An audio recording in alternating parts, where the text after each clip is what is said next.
আজ ২৮শে ফেব্রুয়ারি রাজ্য জুড়ে প্রকাশিত হয়েছে চূড়ান্ত ভোটার তালিকা। কিন্তু বীরভূমের রামপুরহাটে এই তালিকা ঘিরেই তৈরি হয়েছে নজিরবিহীন বিভ্রান্তি। কোথাও ২০০২ সাল থেকে ভোট দেওয়া নাগরিকের নাম বিচারাধীন, আবার কোথাও খোদ ভোটার তালিকা তৈরির কারিগর তথা বিএলওর নামই উধাও হয়ে গেছে তালিকা থেকে। রামপুরহাট মহকুমা এলাকার একের পর এক বুথ থেকে উঠে আসছে চাঞ্চল্যকর সব অভিযোগ। প্রথম ঘটনাটি এক সাধারণ নাগরিকের, যার দাবি ২০০২ সালের লিস্টে তার নাম থাকা সত্ত্বেও পরিবারের বাকি সবার নাম তালিকায় সগৌরবে থাকলেও তার নামের জায়গায় লেখা উঠেছে আন্ডার বিচারাধীন। সমস্ত নথি জমা দেওয়ার পরেও কেন এই অনিশ্চয়তা, তা নিয়ে ক্ষোভ উগড়ে দিয়েছেন তিনি। পরিবারের সবাই আমার ওয়াইফের উঠেছে। এখন আমি ২০০২ সালে ভোট দিয়েছিলাম, এই স্যারের নাম ছিল। এখন যেটা দেখছি ২০২৬ সালে যে স্যারটা হলো তাতে আন্ডার জুডিকেশন দেখতে পাচ্ছি। জানি না কী কারণবশত এটা এলো, এটা নিয়ে খুব চিন্তিত। এখন দেখা যাক কিভাবে এটাকে মানে সলভ করা যায়। তো আমার যিনি বিএলও আছেন তার সঙ্গে যোগাযোগ করব, তিনি যেভাবে অ্যাডভাইস দিবেন সেই মতো কাজ করব। কি নাম আপনার? আমার নাম সিরাজুল ইসলাম, বাড়ি কোথায়? মহেন্দ্র। কিন্তু এর চেয়েও বড় বিষয় অপেক্ষা করছিল স্থানীয় এক বিএলও বা বুথ লেভেল অফিসারের জন্য, যার উপর দায়িত্ব ছিল বুথে বুথে গিয়ে অন্যের নাম নথিবদ্ধ করার। আর চূড়ান্ত তালিকা প্রকাশের পর দেখা যাচ্ছে তার নিজের নামই নেই তালিকায়। খোদ বিএলওর নাম বাদ যাওয়ায় প্রশাসনের অন্তরেও শুরু হয়েছে ব্যাপক গুঞ্জন। আপনি একজন বুথ লেভেল অফিসার, অথচ আপনার নাম রয়েছে আন্ডার অ্যাডজুডিকেশনে। কেমন লাগছে আপনার? খুবই খারাপ লাগছে।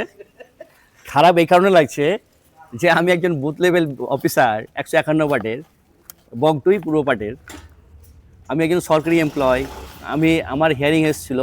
হিয়ারিংয়ে আমি রীতিমতো আমার স্কুল সার্টিফিকেট থেকে আরম্ভ করে পাসপোর্ট অবধি ডকুমেন্ট আমি সাবমিট করেছি, নিজে হিয়ারিং অ্যাটেন্ড করেছি।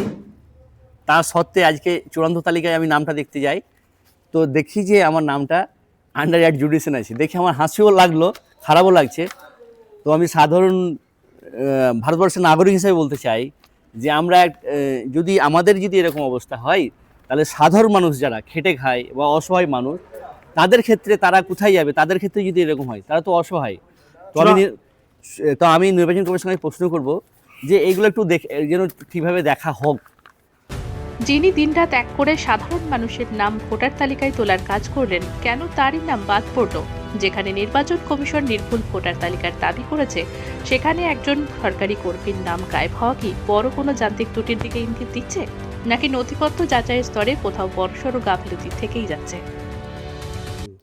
আমার টোটাল ভোটার ছিল ৮৭০ জন, তার মধ্যে মৃত হচ্ছে ৫১ জন, সেটা ডিলিট হয়েছে। বাদ বাকি কিছু অন্য জায়গায় ট্রান্সফার হয়েছে, সেটা বাদ দিয়ে মোট ভোটার ছিল ৮১৪ জন। এখন আমার লিস্টেড আছে ৮১২ জন, ২ জন বাদ গেছে। আর জুডিশিয়ালের মাধ্যমে ৮ জন আছে।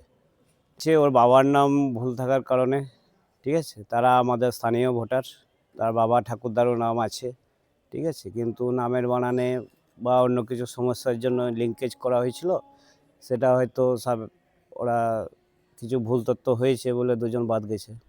তবে এই চরম বিভ্রান্তির আবহে সাময়িক স্বস্তির খবরও মিলেছে। এই সমস্যা পেটাতে ইতিমধ্যে রামপুরহাট ব্লক অফিসে একটি গুরুত্বপূর্ণ প্রশাসনিক বৈঠক অনুষ্ঠিত হয়েছে।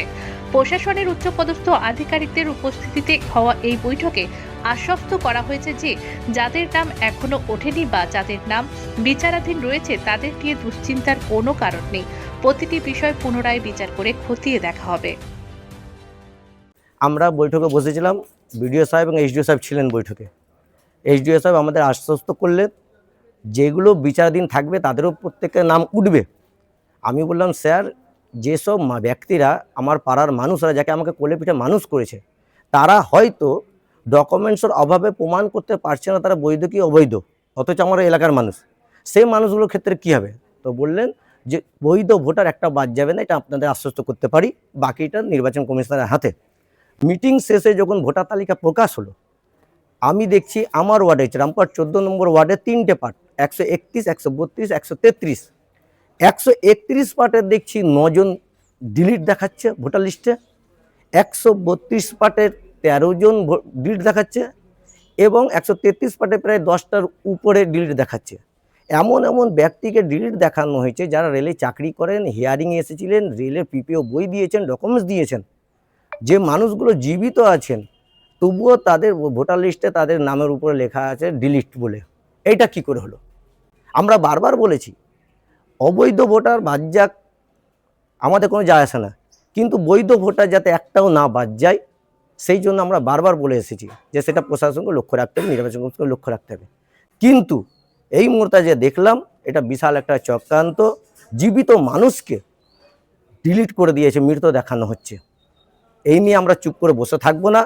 আপনাদের মাধ্যমেই বলছি, মানুষ এখানে এসেছে, বিডিও অফিসে হিয়ারিংয়ে এসেছে, সমস্ত কাগজপত্র এখানে জমা দিয়েছে, ডিলিট কেন হলো এই প্রশ্ন চাইতে আমরা বিডিও সাহেবের কাছে এই ব্লক অফিসেই আসবো আগামী দিনে।